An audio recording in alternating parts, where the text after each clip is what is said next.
सदगुरुदेव जी की जय हो। बंदी छोड़ कबीर साहिब की जय हो। बंदी छोड़ गरीबदास जी महाराज जी की जय हो। स्वामी रामदेवानंद जी गुरु महाराज जी की जय हो। बंदी छोड़ सदगुरु संत रामपाल जी महाराज जी की जय हो। बंदी छोड़ कबीर साहिब परमात्मा जी की जय हो।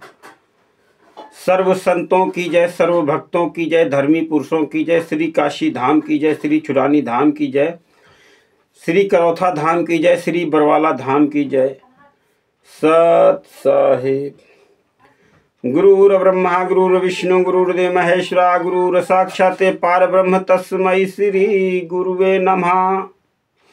प्रथम गुरु को ध्याइए कि जिन गुरु रचो जहान, पानी से पैदा किया कि अलख पुरुष निर्माण। अलख पुरुष निर्माण है कि ताकि लख न खोए, ताकि तो वाही लख है जो निज सतगुरु का होए। सदगुरु का हुआ तो क्या हुआ कि तत्व तरे का होए। तत्व तरे का सूरमा के शब्द सने ही होए। शब्द सने ही द्रगमहल की दो नैना के बीच नाम लेत हंसा चले तो काल नवावे शीस। तो सारे तीर्थ धाम आपके चरणों में, सारे तीर्थ धाम आपके चरणों में। सतगुरुदेव प्रणाम आपके चरणों में।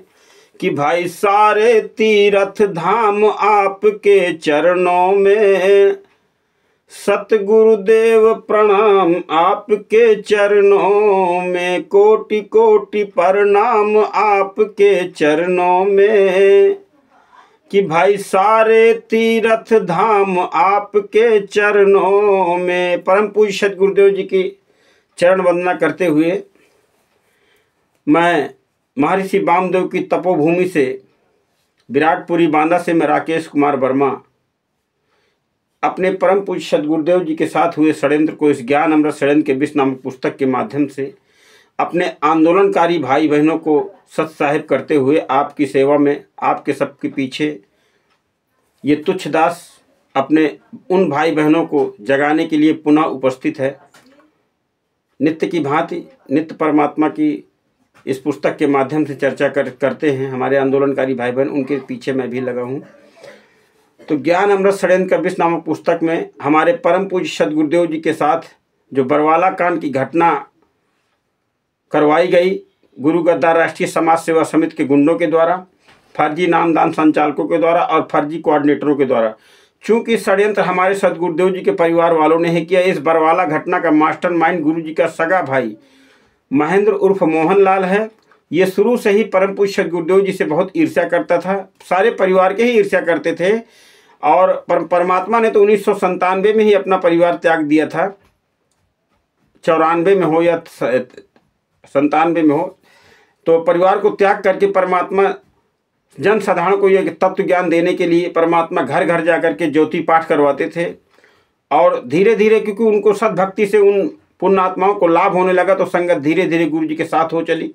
और गुरु जी के साथ जब संगत हो चली तो इन जितने गुरु जी के परिवार वाले थे, जो गुरु जी को पहले हे दृष्टि से देखते थे, नफरत भरी दृष्टि से देखते थे, और जब देखा कि संगत गुरु जी के साथ हो ली है और संगत गुरु जी के साथ संगत बढ़ती जा रही है, इन गुरु परमात्मा सतगुरुदेव जी के परिवार वालों ने बेटा बेटी गुरु गद्दार महेंद्र भगोड़े और इसका लड़का अमित आदि आदि लोगों ने, रिश्तेदारों ने, फूफा फूफी मामा मामी के लोगों ने सोचा कि अब तो सतगुरुदेव जी के साथ हो लिया जाए, क्योंकि साथ नहीं होंगे तो दान का पैसा जो आएगा तो हम मौज करेंगे।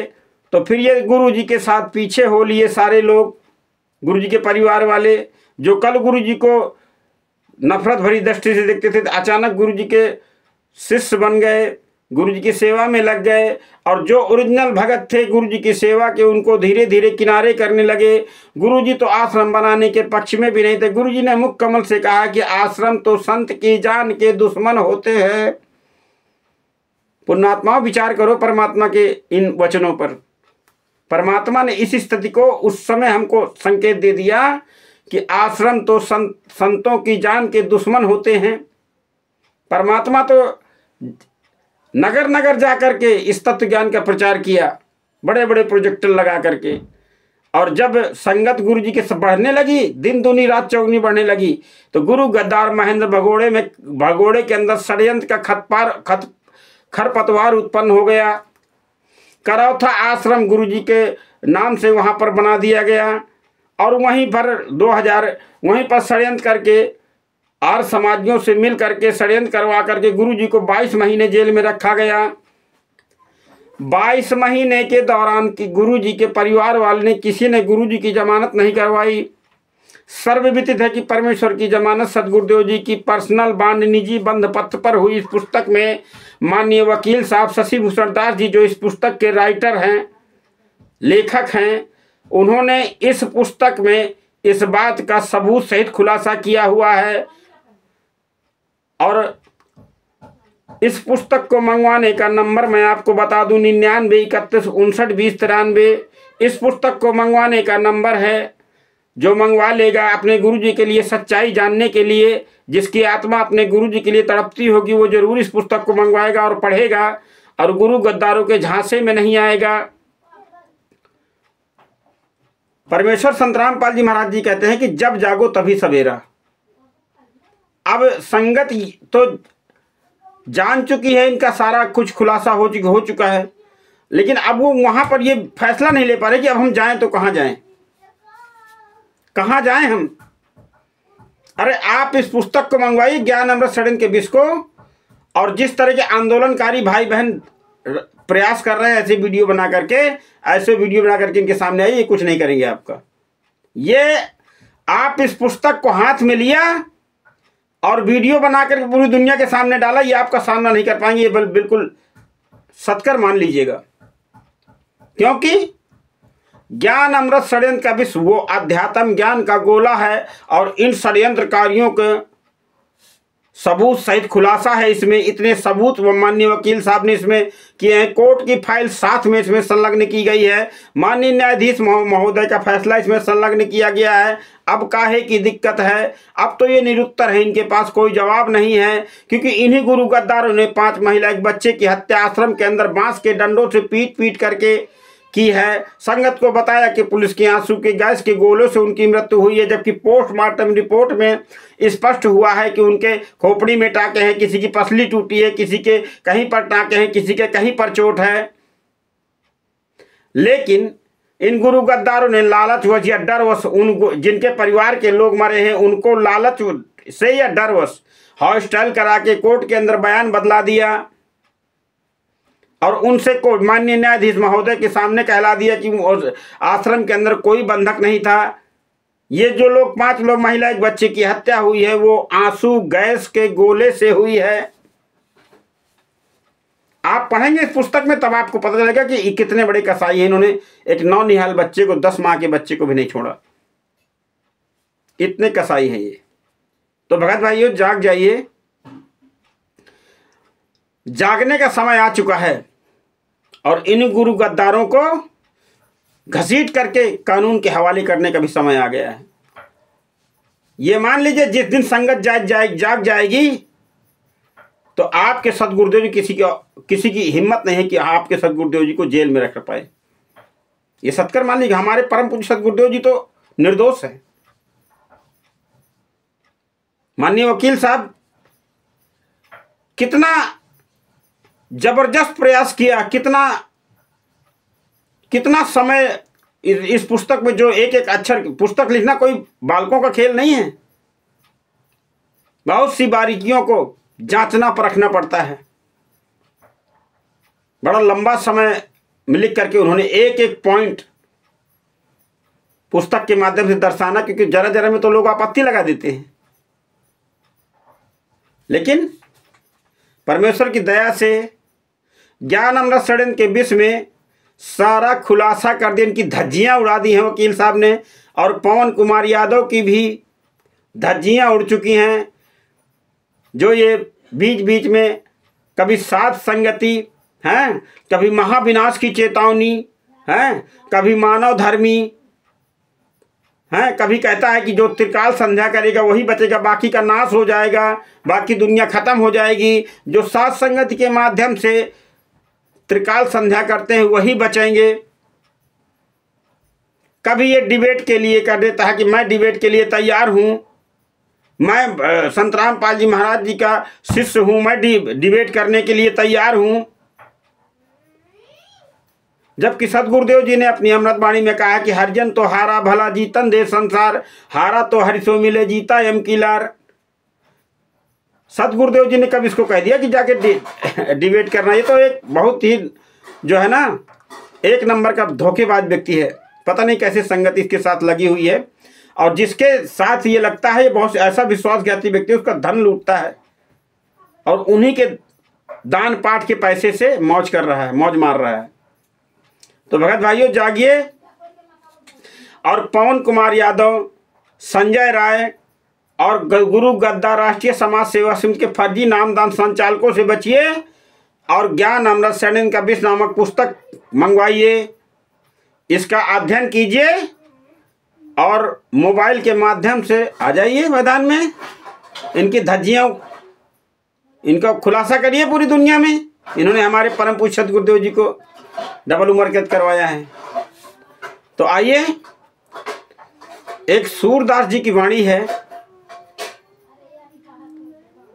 उसका सहारा लेकर के मैं अपनी बात को समाप्त कर दूंगा भगत भाइयों, क्योंकि थोड़ा तबीयत भी मेरा कुछ उस तरीके है, ठीक नहीं समझ में आ रही। तो परमेश्वर की दया से ज़्यादा, क्योंकि हमारे सदगुरुदेव जी को लगभग 11 साल का वक्त हो चुका है, लंबा समय। इन्होंने क्या क्या षड्यंत्र नहीं किया। जिंद स्टेशन से जब वहाँ पर जो है, जब ये 2014 5 नवंबर में चंडीगढ़ के अंदर बहुत बड़ा प्रोग्राम, कुरुक्षेत्र के अंदर, वहाँ पर अपने पास से टिकट जिंद स्टेशन दे करके लोगों को वहाँ भेजा, और वहाँ पर हम गए थे, वहाँ पर 5 तारीख को जो है चंडीगढ़ के अंदर। तो वहाँ ये लोग कहते थे कि आप मत बताना कि आप संत रामपाल जी महाराज जी के शिष्य हो, ये कहना कि हम राष्ट्रीय समाज सेवा समिति के सदस्य। लॉकेट रक्षा, लॉकेट उतरा लिए, ये लॉकेट को जो है कह दिया छिपा लो, कोई पूछे तो ये मत बताना कहना हम राष्ट्रीय समाज सेवा समिति के सदस्य, ये मत बताना हम संत रामपाल जी महाराज जी के शिष्य। बताइए, बहुत झटका लगा, लेकिन यार ये ऐसा कैसे? लेकिन अब लाखों का झुंड था वहां पर, और ऐसे ऐसे भड़काऊ भाषण ये लोग दे रहे थे कि परमात्मा ने ही रक्षा की, लॉ एंड ऑर्डर को ऐसे चुनौती दे रहे थे। कहने को तो बहुत कुछ है, हमारे अन्य भाई बहन भी कहते हैं भगत भाइयों। तो चूंकि बड़ा लंबा अरसा गुजर गया सदगुरुदेव जी के दर्शन का, वो मनमोहनी मूरत, वो दमदमाता चेहरा, मैंने अपनी 45 साल की आयु में ऐसा दमदमाता हुआ, वो तो परमात्मा ही है। सदगुरुदेव जी की दया से दर्शन हुआ, परमात्मा का आशीर्वाद दिया। और इतने जालिम थे, अगर थोड़ा देर लाइन में लगे रहो तो ऐसे धक्का देते, चलो हटो, पीछे हटो, ऐसे लोग थे। तो हरि दर्शन को प्यासी अखियां, गुरु दरस को प्यासी अखियां, गुरु दरस को प्यासी अखियां, गुरु दर्शन को प्यासी। हे बंदी छोड़, पता नहीं कब आप कृपा करेंगे अपने बच्चों पर। हमारा तो निवेदन है, परमात्मा जल्दी ही कोई दया करे, परमात्मा हमको रास्ता दिखाएं। देखत चाहत कमल नैनन से, देखत चाहत कमल नैनन से, निस दिन रहत उदासी आँखियाँ, और गुरु दरस को प्यासी आँखियाँ, गुरु दरस को प्यासी। वो प्यासे लोग गए थे बरवाला के अंदर कि परमात्मा के दर्शन होंगे, परमात्मा के सानिध्य में आशीर्वाद मिलेगा। लेकिन गद्दारों ने, इन जालिमों ने, इन कसाईयों ने क्या कर दिया? उनकी आफत में जान डाल दी। तो भगत भाइयों, आपसे निवेदन है कि आप जागिए, जागने का प्रयास कीजिए। केसर तिलक मोतियन की माला, केसर तिलक मोतियन की माला, सतगुरु घट घट वासी आँखियां। एक मटौन का भगत आश्रम के अंदर रहा करता था, वहीं सेवा किया करता था, पुताई उताई का काम करता था, कुशवाहा था, नाम मुझे नहीं याद आ रहा। मटौन का रहने वाला था, बांदा जिले में 20 किलोमीटर मटौन पड़ता है, महोबा रोड में, वो वहीं रहा करता था। उसने बताया था कि सदगुरुदेव जी जो है ना, जब कोई भक्त की शिकायत सदगुरुदेव जी तक पहुंच जाती थी किसी सेवादार की, उसको बहुत डांटते थे सदगुरुदेव जी। कहते तुमको शर्म नहीं आती, कितनी दूर से आता है वो भगत, और आप लोग उसके साथ ऐसा व्यवहार करते। क्योंकि भगत वहां गालियां देते थे इन्हीं को, जो ये सेवा में लगा था भक्त, इसको भी वहां पर ये लोग जो सीनियर थे गालियां देते थे। सारा आचरण उनका गंदा, वहीं से गंदा था। तो क्या बताते हैं कि नेह लगाए, नेह तो लग गया हमारा परमात्मा, पर हमारी ही गलती के कारण, हमारी ही नालायकी के कारण हमने आपको ज्ञान को ना समझा। तो नेह लगाए त्याग गए त्रन सम, नेह लगाए त्याग गए त्रन सम, डार गले में फांसी आँखियां।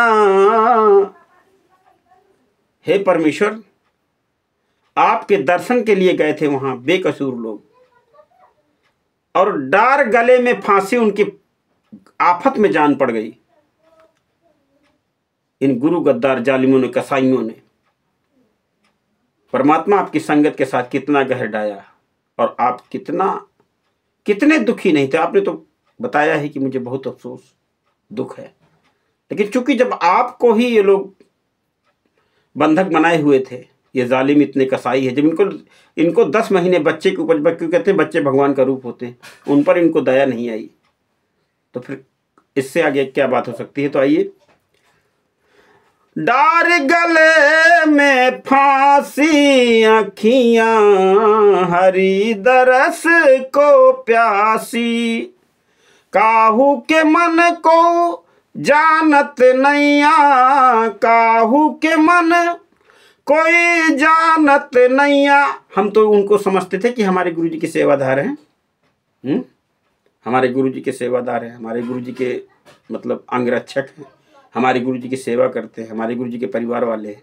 हमने कभी स्वप्न में भी नहीं सोचा था कि ये परिवार वाले ऐसी तलवार चलाएंगे, हमारे परम पूज्य गुरुदेव जी को डबल उम्र करवा देंगे। और हम लोग अज्ञानता के कारण कभी तारीखों में जाकर के, ब्लैक डे मनाकर, कभी जंतर मंतर में जाकर के अपने गुरु जी के लिए मुसीबत बढ़ाएंगे। आज भी देख लीजिए वही हाल जारी है संगत का। आंदोलनकारी इतना प्रयास कर रहे हैं, लेकिन अभी कोई असर नहीं पड़ रहा, पर पड़ेगा बिल्कुल, इसमें कोई शक नहीं। तो काहू के मन को जानत नैया, हम तो अपने सदगुरुदेव जी के लिए दर्शन के लिए जाते थे हिसार, यहाँ ये गुरु गद्दार बुलाते थे, सदगुरुदेव के दर्शन होगा। एक बार भी दर्शन नहीं हुआ हैं, और लोग वहां हमको देख के हंसते थे, गालियां देते थे, माँ बहन की गालियां देते थे। वहीं हिसार के अंदर जब हम जेल नंबर 2 के आसपास जब इकट्ठा होते थे, हैं, गलियों से गुजर, झुंड का झुंड जाम लग जाता था, तो लोग गालियां देते थे हमको। तो भगत भाइयों, संगत विचार करे, हैं। तो काहू के मन को जानत नैया, अलोगन के मन हासी। हंसते थे हमको देख के, देखो कितने मूर्ख बेवकूफ हैं ये लोग, भेड़ चाल चलने वाले हैं।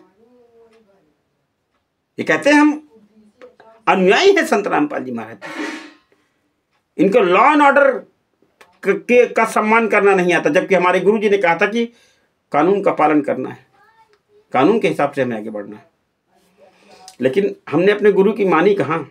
तो सूरदास प्रभु दरस तुम्हारे, सूरदास प्रभु तुम्हारे दरस बिन।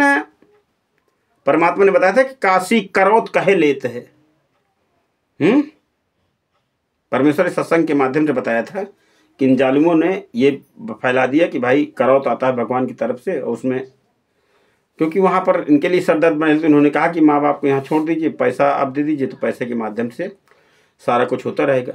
लेकिन वहाँ भी ये लोग जो है काशी करौत, वो आदरणीय सूरदास साहब जी इसमें बता रहे हैं अपने इस भजन में। अंतिम लाइन है, सूरदास प्रभु तुम्हारे दरस बिन और लाई हो करौत काशी। ये उस समय के, कितना पुराना शब्द है ये। सूरदास कबीर साहब और रविदास साहब जी, नानक साहब जी समकालीन चूंकि थे। हाँ, तो सूरदास प्रभु तुम्हारे दरस बिन। भाई अब देखिए, किसी बहन के साथ अगर नामदान सेंटर में कोई घटना घटती है या किसी भाई के साथ कोई घटना घटती है, तो उसका विश्वास वो तो गुरु जी के लिए गया ना, वो तो परमात्मा के लिए गया, इसमें उसका क्या दोष है। और इन अज्ञानियों ने उनके साथ घटना कर दी, किसी के साथ बलात्कार हुआ, किसी के साथ कुछ हुआ, वो तो सारा कुछ अब खुलासा हो ही चुका, हो ही रहा, नित्य भाई बहन हमारे कर रहे हैं। तो सूरदास जी यहाँ कहने परमात्मा बताना चाहते हैं कि तुम्हारे दरस बिन क्या मिलेगा, फिर हमको क्या मिलेगा बताइए, क्या मुंह दिखाएं हम दुनिया को, ये कह लीजिए। ये पवन कहता है ना कि मैं डिबेट करूंगा, तू है डिबेट करने लायक, तेरी औकात है डिबेट करने की, तू अंतरराष्ट्रीय चैनल में डिबेट करना चाहता है ना। अरे हराम खोर, कुछ तो ज्ञान सुन सदगुरुदेव जी का, क्यों पूरे जग में हंसी का पात्र बनवाता है गुरु जी को। कहता मैं डिबेट करूंगा, शर्म कर, डिबेट करूंगा। मुंह दिखाने लायक हैं हम लोग पूरी दुनिया को। गुरु हमारा जेल में 10-11 साल से दाल भात खा करके दांत में दर्द, रोटी तक नहीं चबा रहा, तू डिबेट करने के लिए जाता है। शर्म आनी चाहिए। ये इसने ऐसा इसलिए किया कि साथ संगति के जो पिछलग्गू है ना, उनको ये बता सके कि मैं गया था, कोई नहीं गया, किसी ने नहीं हामी भरी, मैं गया था, ये बताने उनसे। और पूछा ठीक है कि उनके में, हाँ भाई पवन कुमार यादव तैयार, और कोई नहीं तैयार हुआ। पवन कुमार यादव की तरह मूर्ख थोड़ी है कोई। तुमको कब कहा गुरु जी ने डिबेट करने के लिए? जब गोरखनाथ जी ने आदरणीय रामानंद जी को ज्ञान चर्चा के लिए बुलाया था, तो रामानंद जी जबकि मर्मज्ञ ज्ञाता थे वेदों के, और 1400 ऋषि शिष्य थे उनके, 1400। पवन कुमार यादव, होश की गोली खा लेना, बहुत ज्ञान बताते हो ना, एक एक लाइन वहां बोर्ड में टीचर बने घूमते हो। ये सब भोगना पड़ेगा, याद रखना। जो परमात्मा की संगत को गुमराह करके तुम लोग उनका दान पाठ का 10वें अंश का पैसा लूट रहे हो ना गुरु जी के नाम पे, ये एक एक पाई का हिसाब होगा, ध्यान लेना। चाहे राष्ट्रीय समाज सेवक के गुंडे हो, चाहे फर्जी नाम संजय राय हो, चाहे पवन कुमार यादव, चला डिबेट करने।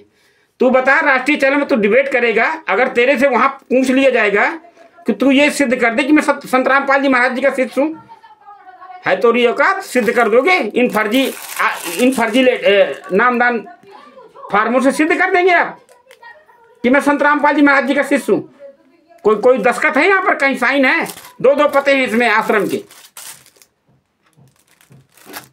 अरे बहुत हो गया यार, कुछ तो जो है अपने गुरु के लिए दर्द समझो कि हमारे परमात्मा 11 साल से यातनाएं सह रहे हैं। हम मुंह दिखाने लायक है किसी के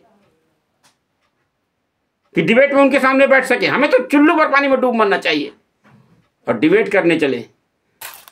सूरदास प्रभु दरस तुम्हारे अलय हो करौत काशी अखियां, गुरु दरस को प्यासी अखियां, गुरु दरस को प्यासी। सदगुरुदेव की जय। बंदी छोड़ कबीर साहब की जय। बंदी छोड़ गरीबदास जी महाराज जी की जय। स्वामी रामदेवानंद जी गुरु महाराज जी की जय।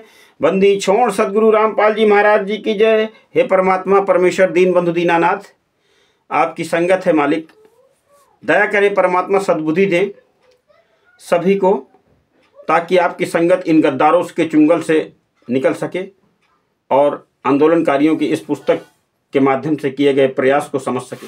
सत साहिब सद्गुरुदेव जी की जय।